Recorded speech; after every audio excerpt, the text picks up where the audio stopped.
Cricket खेल एभली एक खेल जेउठी 7 रु 70 वर्ष बयसर सबु वर्गर सबु पीढ़ीर लोके पिला व्यक्ति एही खेल को देखिबा पाई उपभोग करिबा पाई आउ एही खेलर टेक्निक खबर जानिबा पाई आग्रह प्रकाश करती।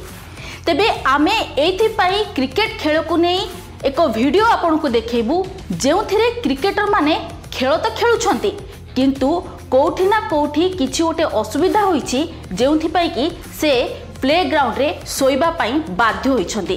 तेबे आसंतो देखिबा काहे कि प्लेग्राउंड रे क्रिकेट खेलला बेले क्रिकेटर माने सोइथिले। काउंटिंग चैंपियनशिप डिविजन 1 रो एक मैच समय एपरि एक घटना घटिथिला जेउथि लागि मैच किछि समय पाई बंद करबा को पड़िथिला। एही बंद पछर कारण वर्षा नुहे बरम महुमाछी थिला जहा फल रे पड़िया रे उपस्थित समस्त खेलाड़ी एवं अंपायर सोइबा को बाध्य होइथिले।